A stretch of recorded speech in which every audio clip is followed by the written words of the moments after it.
3-7. It's going to be a whole new property. We've learned the commutative property, the distributive property. We've learned the identity property of using the 1, and we've learned the 0 property of multiplication. And today we're going to talk about the associative property of multiplication. And what that just means is the word associate means who do you talk to.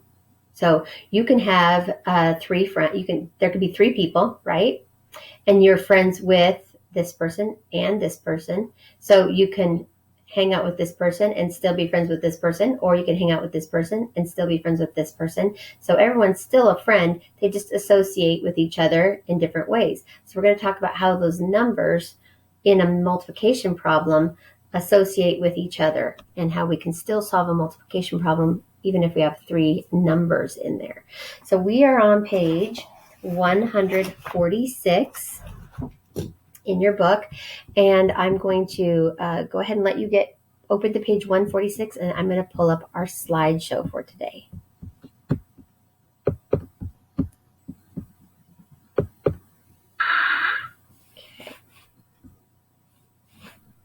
How can you multiply 3 numbers? Think about this question during the lesson. What does a row mean? In which direction does a row go? Do you remember? Left A row to right. goes across. Look at the quilt sections in the picture.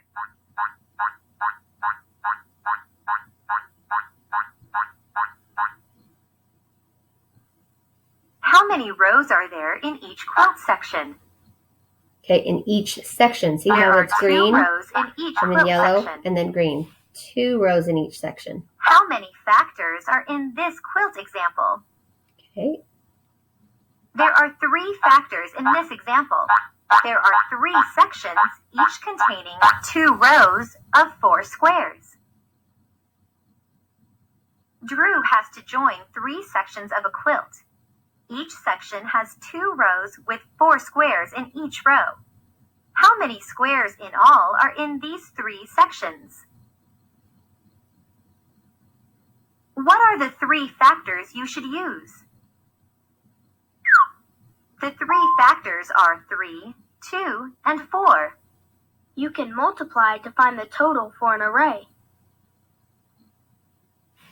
Okay, How do you think multiplying? So before we get going, so 3, where are they getting the number 3 from? Do you see it? If you look at it, there's a green section, a yellow section, a green section. So there are 3 sections. In each section, there are 2 rows. Okay? And then in each of those rows, there are 4. 3 factors will be different from multiplying 2 factors.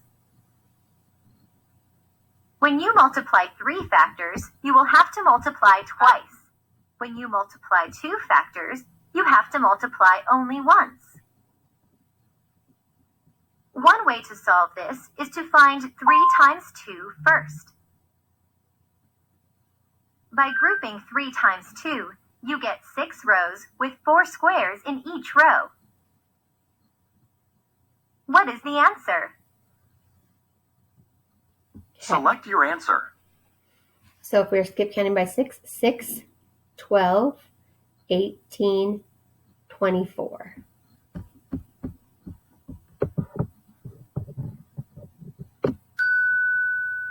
There are 24 squares in the quilt. Using this first method, what did you multiply to find the total number of rows?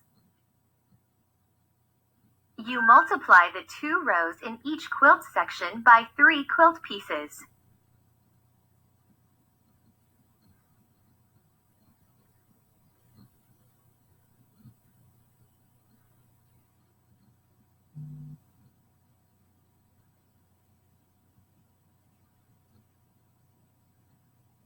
After multiplying 2 by 3 to obtain 6 as the total number of rows, by what number do you multiply 6 in order to find the total number of squares? You multiply 6 rows by the 4 squares in each row. Another way to solve this is to compute 2 times 4 first. By grouping 2 times 4, you get 3 sections with 8 squares in each section. There are 24 squares in Drew's quilt pieces.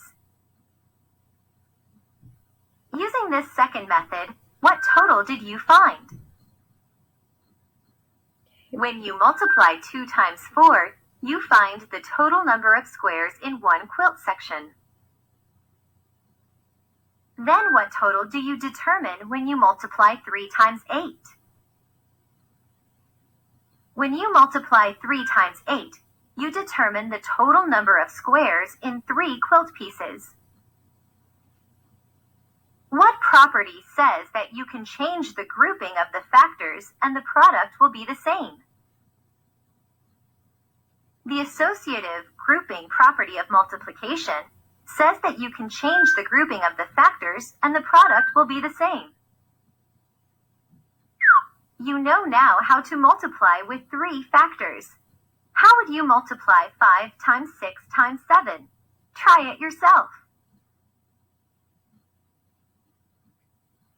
All right. So we know that we can just count the 6 by the 4, but if we're making something and we need to know how many of each section, then we're going to have more numbers in our equation. So these can be really fun. A lot like commutative property, where it doesn't matter if you reverse the order. If it's 4 times 5 or 5 times 4, they're both going to be 20. The same kind of idea with associative property. We can take the first part and do 2 of them and then take them with the 1, or you can do the second part and then bring it back to that first one. So let's give it a try in our workbook. Page 146. All right, I'm a little close. Okay. So this is just going over what the video was showing. And then under convince me, use the associative property of multiplication to show 2 different ways to solve 5 times 2 times 3. Did you get the same answer both ways? What can you generalize?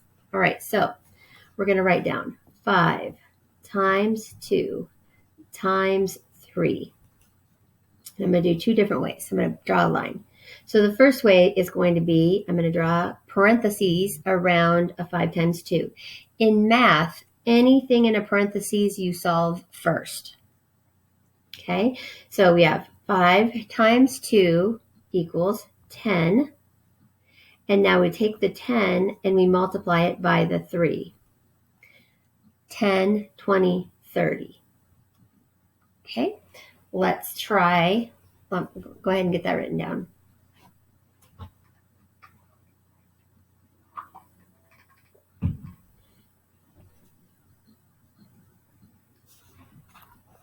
All right, let's try the next one.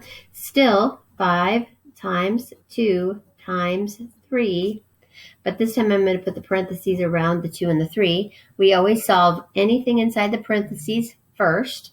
2 times 3 is 6. 5 times 6, we can count by 5 6 times. 5, 10, 15, 20, 25, 30. Okay. Did you get the same answer both ways? Remember that complete sentence. Yes, I got the same answer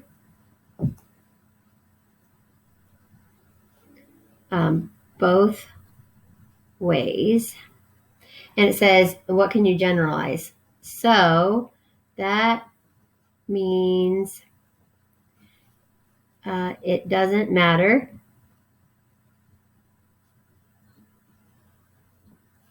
which 2 numbers you start with. Okay? I got the same answer both ways, so that means it doesn't matter which 2 numbers you start with. It doesn't matter if I do the 5 and the 2, or the 2 and the 3, or, here's a third way, while you're writing that, third way, I'm going to put a little line here, 5 times 3 times 2. The numbers are still there, but I've put these two together. 5 times 3 is 15 times 2 is 15 plus 15 equals 30.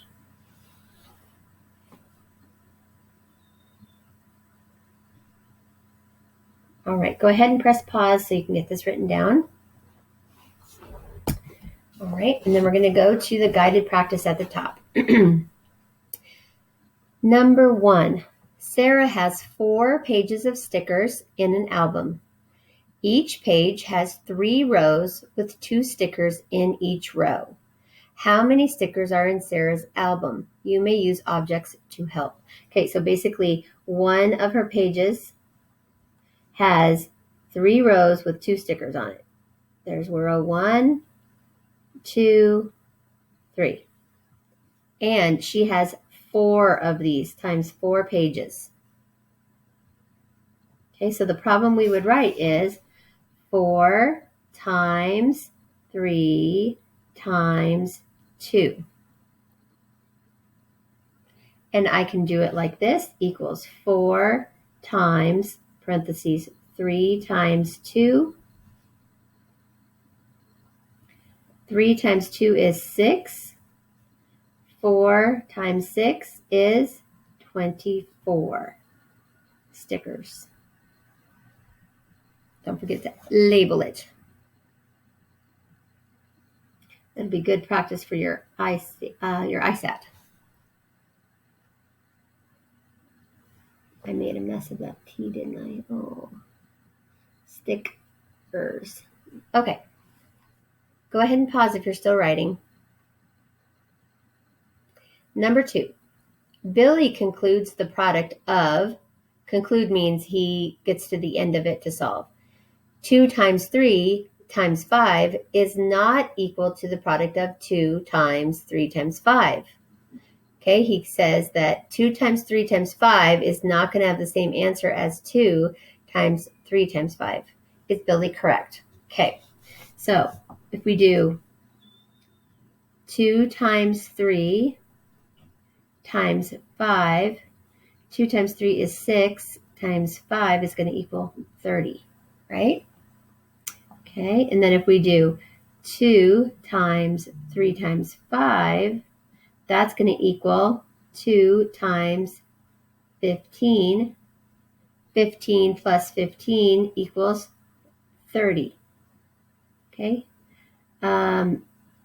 Billy is incorrect because the order of the factors do not change the answer. Do not change the answer or the product, right? Okay. I think associative property is kind of fun.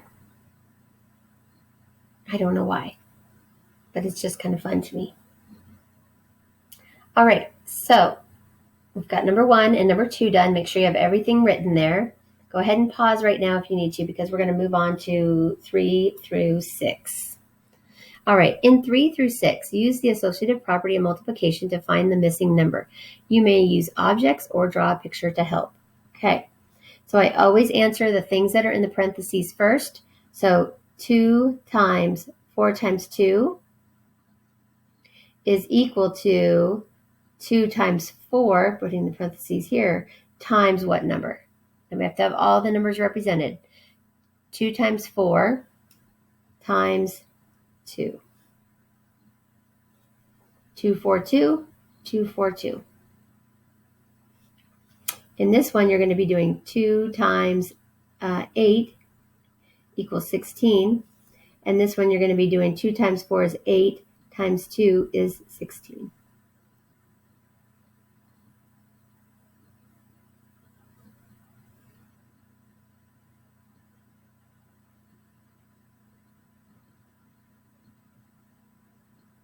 Okay, now we're going to go to number 4. 3 times 4 times 3. 3 times 4 is 12, times 3 is 36. We can write it a different way. 3 times, and we can put the parentheses around this number, 4 times 3. We go to the parentheses first. 4 times 3 is 12. 3 times 12 is 36. Hopefully you can see these patterns here.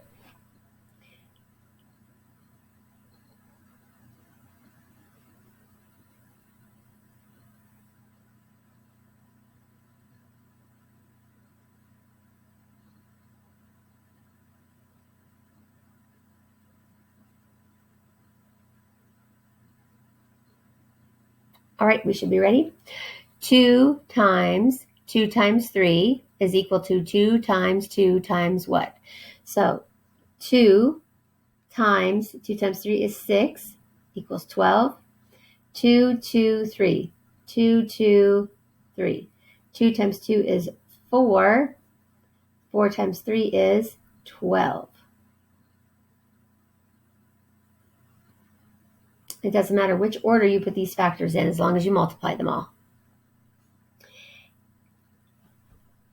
I'll let you get that written down.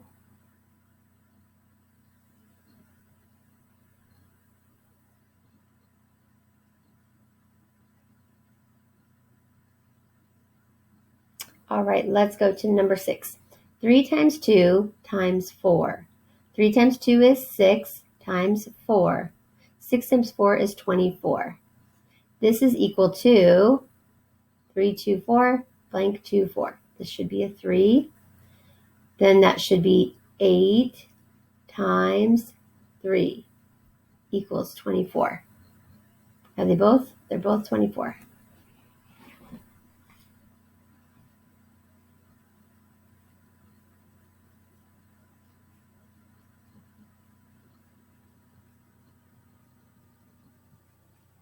Okay, so before we move on, make sure you have everything written down in the top part here.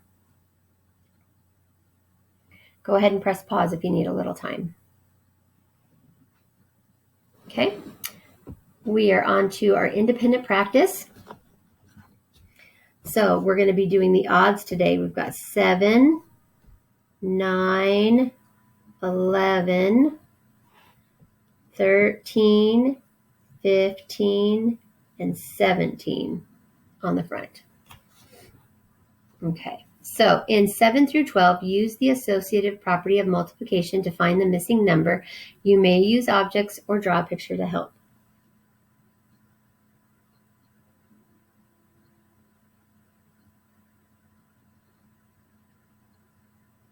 All right, we look at the parentheses and we need to do 3 times 6 first. 3 times 6 is 18. Now we still have 8 times 18. This one is 8 times 3 is 24 times, what number did we leave out? 8 times 3 times 6. That would be the problem we would have.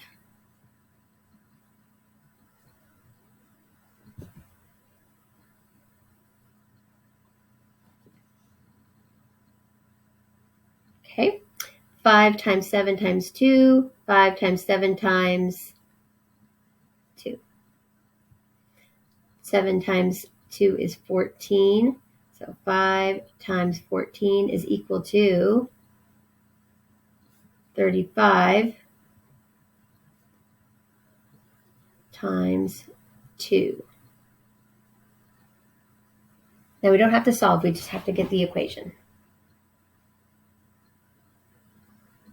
If you do want to solve, that's just fine.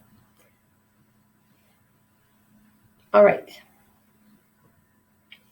Number 11, 3 times 2 times 5 is equal to 3 times 2 times, you guessed it, 5.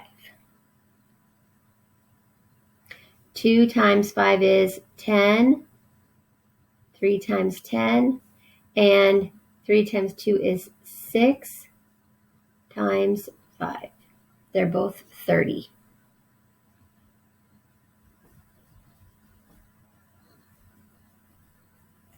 Okay, go ahead and get that written down. We've got 3 more to go down at the bottom. Okay, use the associated property of multiplication to find the product. You may use objects or draw a picture to help. So 2 times 3 times 2. Let's just do 2 times 3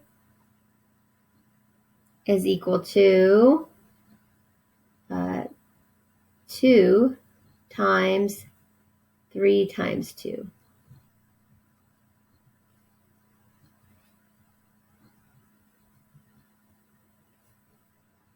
can't quite see that. Okay. So in the first one, it's 2 times 3, and in the second one, it's 3 times 2.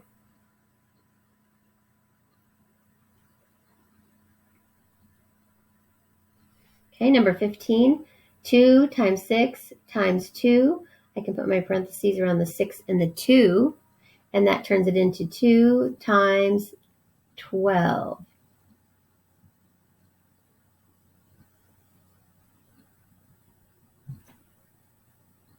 Okay, equals 24. We can solve this one. 6 times 2 is 12.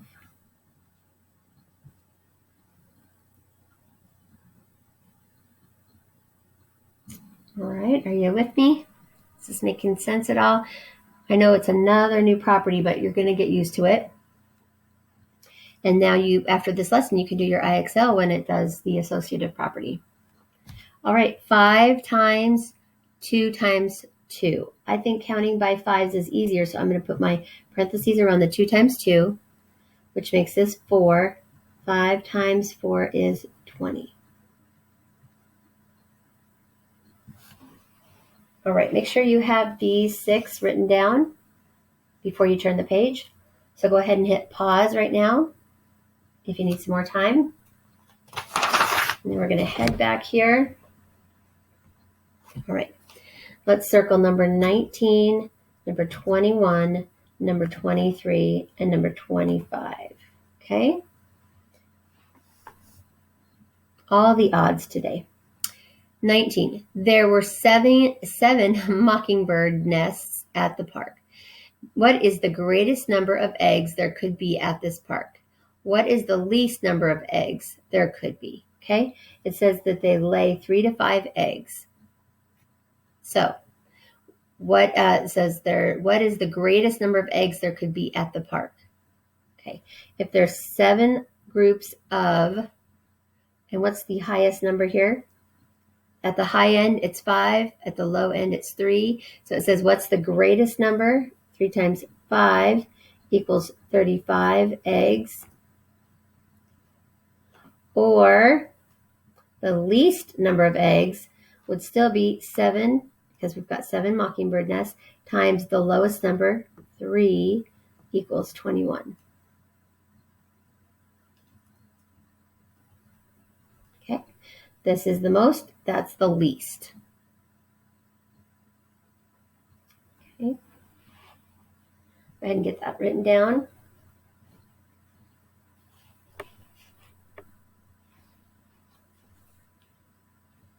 Number 21. Maria says she can find the product of 2 times 3 times 4 by solving 3 times 2 times 4. Is Maria correct? Explain. All right. She can find the product of 2 times 3 times 4 by solving 3 times 2 times 4. The numbers are the exact same, so they will equal the same answer. Okay? Yes. She is correct. And why is she correct? Because you can change the order of, change the order of factors and still get the same product. Lots to write there. And for example, if we did that, since we're not going to do that one, I'm going to write over here. So over here, 2 times 3, parentheses, times 4 is 6 times 4 equals 24. And 3 times 2 times 4 is the same as 3 times 2, or we could even do, let's take that one off. Let's do the 2 times the 4. 2 times 4 is 8. 3 times 8 equals 24.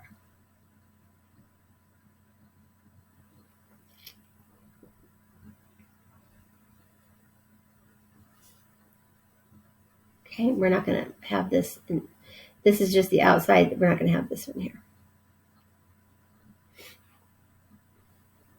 All right, so go ahead and press pause so you can get that written down. Number 23. Which number makes both equations true? 4 times 3 times 2 is equal to 4 times blank times 2. Okay, that would be 3. 3 times 5 times 2, and what times 3? 5 times 2. So if we do 3 times 5 is 10.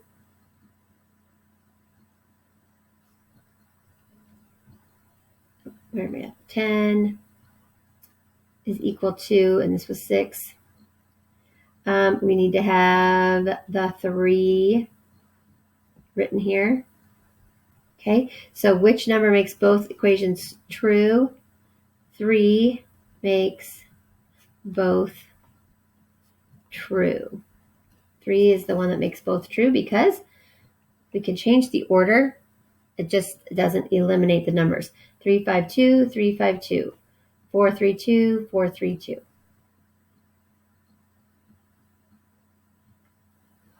All right, I think we'll be continuing this on in the next topic. So don't worry, we'll get more practice. Number 25, fill in the blanks to make the equations correct.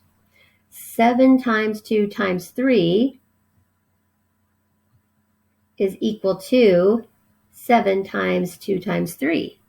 In this equation, we're solving 7 times 2 is 14 times 3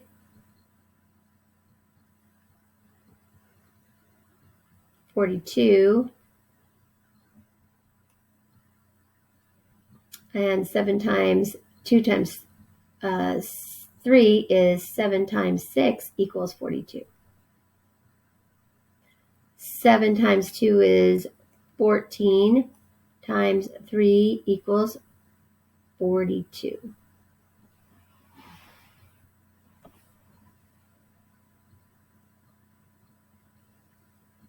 All right, go ahead and pause if you need to. And then we're going to talk about the homework. So up here is going to be some reminders on one way, another way. This depends on where you put the parentheses around the numbers. That's what those are called. We are going to do all the odds today. So if you'll circle 1, 3, 5, 7, 9, 11, 13, and 15 on the front page. 1, 3, 5, 7, 9, 11, 13, 15. Give those a circle. Okay, and then let's talk about them. Number 1, find the product of 4 times 2 times 3 2 different ways. There's one way, there's a second way. It goes here.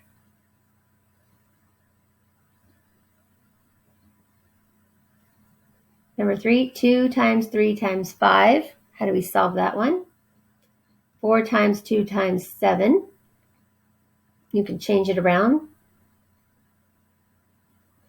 2 times 4 times 5.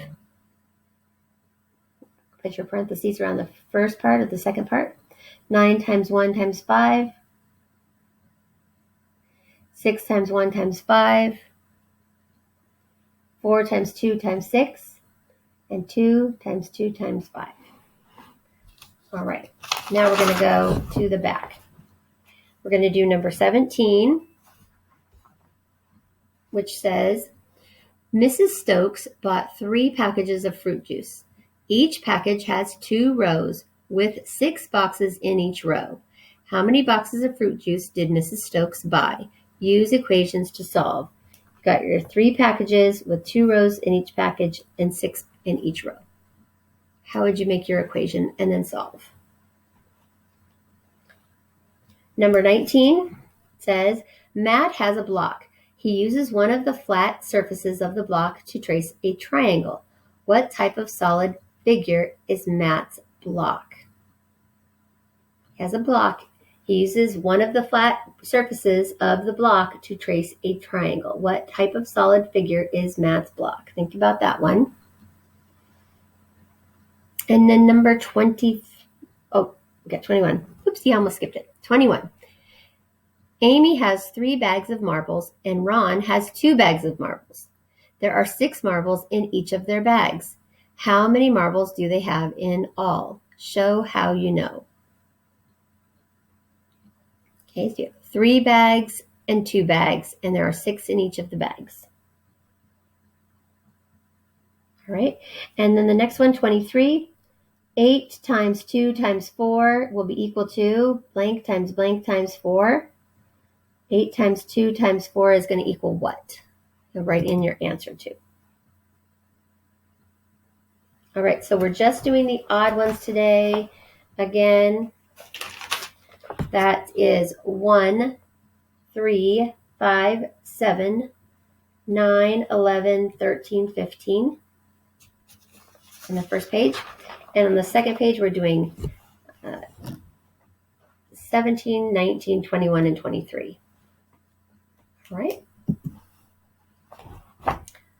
All right, guys, that is it for our math lesson today. Make sure you get your homework done tonight so that you can, or today, so that you can be ready to correct it with me tomorrow. All right. Okay, guys, you've done a great job. I will talk to you in the morning.